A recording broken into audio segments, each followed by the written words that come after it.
in his pocket and walked from Carillon to Lachute, got a job as a baker, and in his spare time he took walks all around the territory of what we know as Argenteuil, looking for a spot to open a moulin, a grist mill, in Moulin de Fouet. Wait. Yeah, wait. And he found at the very bottom end of Brownsburg, Maple Avenue here, the ideal spot on the West River. And he opened a grist mill and built a home. And he also built a sawmill.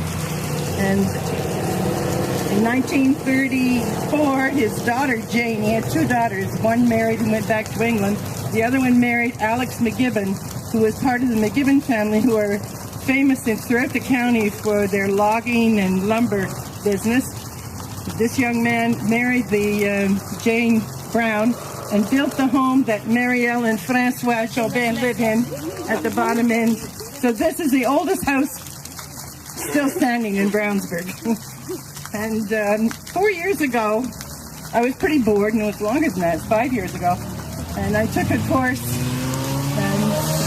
sponsored by McGill University, and it was senior learning. It was how to do research. And what they did was they gave us each a topic, and I picked the topic of the plant here in Brownsburg. And in my research, we had to write a thesis. I started reading about the history of the area, and Brownsburg is connected to all of what we know as Brownsburg-Chatham, including the Lachute area. And I got very interested, and I was telling people, and the next thing I knew, I had pictures coming to my door and people calling and things being sent to me on the email. Consequently, 4 years later, I have over 10,000 photos and over 800 documents and numerous diaries of young women in the 1800s, which gives you a real feeling of what life was like and how hard they worked, but what a wonderful community they had. And there were 14 communities within which is what is now our Brownsburg-Chatham, which most of them don't exist today, like Chatborough and Stonefield. Jerusalem is now called just the quarry. There are many areas that have died. But this is just a little overview of what Brownsburg was. And Can you say the Brownsburg village? That would be the... Brownsburg village. Brownsburg became a village in 1856. And the name was chosen. There were three dominant families, the Browns, the McGibbons, and the McEwitts. And it resulted, this was called only the Four Corners before it had a name.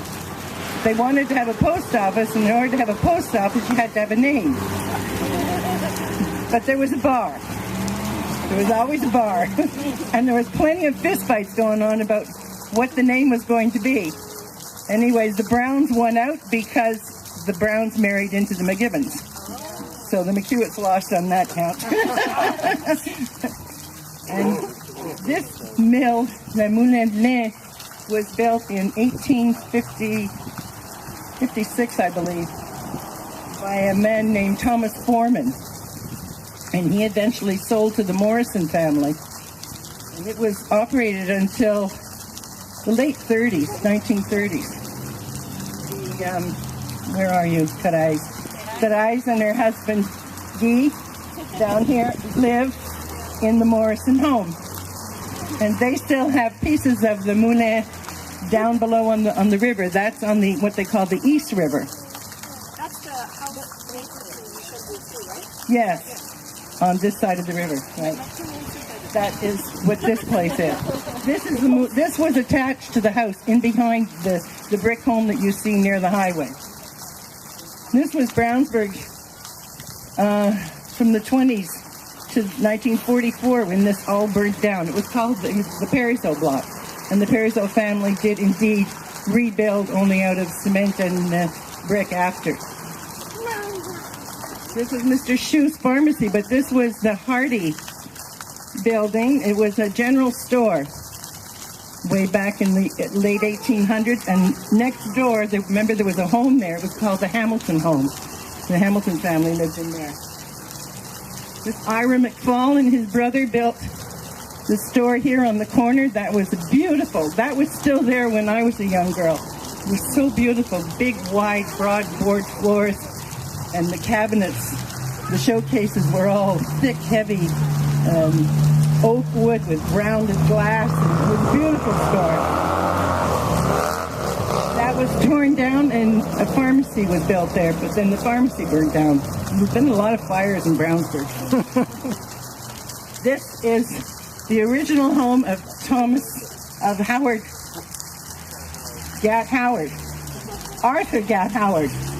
He was the man who started the ammunition factory in Brownsburg. There's a monument to his memory just there in the park that we unveiled last year. He divorced his wife. He was an American from Connecticut who came up here to, actually he came by request of the Canadian government. He worked for a Colt manufacturing company and they made the Gatling gun. And the Canadian government bought 3 Gatling guns from that company, and they sent him up with not the guns that eventually were ours. They were on loan, the ones he brought. He went out to Winnipeg and fought the battle of the rebellion in Winnipeg with those, and went back to Ottawa, and they didn't want him to leave, so they sent him to Brownsburg because there were no ammunition factories in Canada. There was a black powder factory there that had been closed. It opened in 1875 by a guy named Daniel Smith and only operated for a couple of years, and then he sold out to the Hamilton Powder Company and moved on to Kingston because they were going to build the railway lines, and he saw more money in Kingston than he did in black powder in Brownsburg. And that's Gatt Howard's home, which eventually he left when his wife died in 1899. He joined the Canadian militia and went to South Africa to fight the Boer War, and he was killed there in 1901. 1901. He's buried in South Africa. And this is the Catholic Church as it existed. It was a community center for the French Catholic population. It served as a school, as a Chevalier Colomb, as a meeting place, as a church. It was the cultural center of... I know because my grandparents were married in this church. Thank you. Now what Kathleen doesn't know is that she's going to be on YouTube soon. Because we do have that's perfect. So we have an ally here who's filming it, so we're going to be able to post that and have other people enjoy what you just said. So I invite you to go meet Michel Gauthier. Qui, là, c'est je comprends en anglais. Je vais essayer de le faire en bilingue. I do. I remind you that I can take money today, tomorrow as well, if you want to contribute to this piece of art. Je vous invite à aller voir Monsieur Gauthier. Il a apporté des photos pour voir l'évolution de son travail. On a des croquis aussi pour voir à partir de quoi il est parti. Je pense que ça vaut la peine d'aller voir ça. Naturellement, on a d'autres activités. On est là jusqu'à 4 heures. Donc, vous pouvez parler avec M. Gauthier jusqu'à 4 heures. Mais il y a aussi des activités de bricolage. Le but aussi était de vous inspirer du travail de M. Gauthier pour arriver à créer une œuvre à partir de bois et de métaux. Il n'y a pas de concours de performance. On aimerait ça que les gens aient du plaisir et qu'ils s'essaient. Alors, à la table ici avec Marielle, on a beaucoup de matériaux. Marielle, il ne va pas avec le dos de la cuillère. So, if you want to create a piece of your own, please go ahead, jump, and have some pleasure. We have materials and we have activities for the kids. And at 2 o'clock, there's going to be a small story improvised with the help of the tam-tam player. On va avoir un petit conte improvisé pour les enfants à 2 heures, qui dure pas longtemps, une quinzaine de minutes. Et jusqu'à 4 heures, on a des tam-tams. Je vous remercie beaucoup d'être venu aujourd'hui. Je voulais que le travail de M. Gauthier soit reconnu et c'est pour ça que vous êtes là. Merci.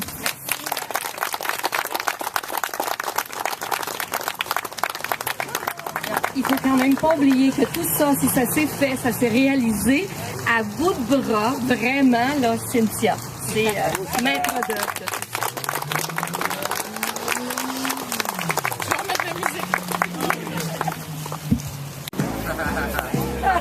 Il a un talent.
Est-ce que vous aimez ça?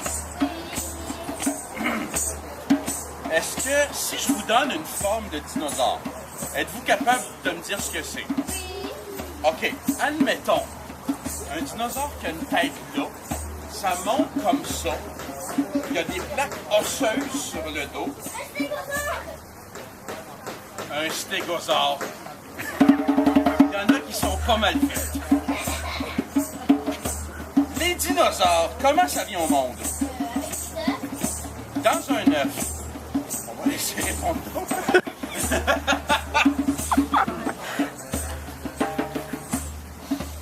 Alors, mon histoire commence avec un œuf. Un œuf qu'une maman stégosaure avait pondu. Un jour qu'il y avait beaucoup de brume. L'œuf s'est mis à grouiller un peu. Il s'est mis à grouiller. Il s'est mis à craquer. Là, il est sorti une petite tête. Petite tête.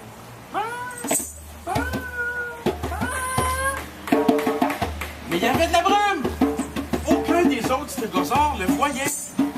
Alors, à un moment donné, les stégosaures passaient juste au-dessus de lui. Il s'en rendait pas compte. Une grosse patte. Une autre grosse patte. Une grosse queue qui passe. Il cherchait sa mère. Et tout à coup, sa mère, elle l'a vu. Et c'est comme ça que Brume est né.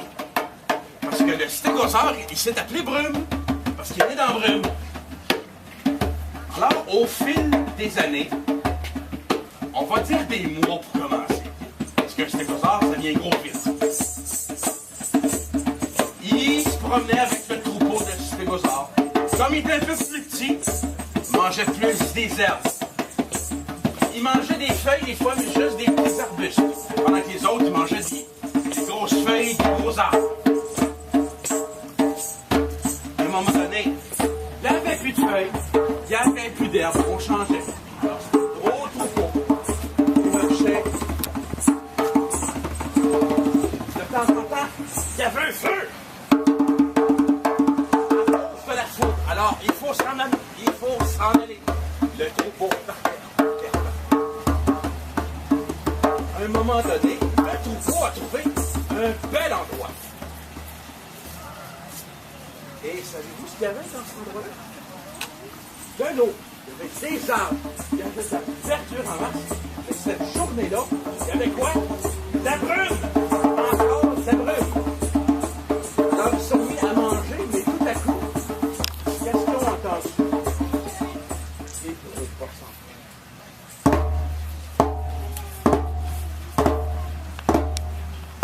J'ai dit que les stégosaures mangeaient de l'herbe, mais il y en a d'autres dinosaures qui mangent de la viande. Un gros dinosaure avec une grosse tête. Il a juste 3 doigts de même, là.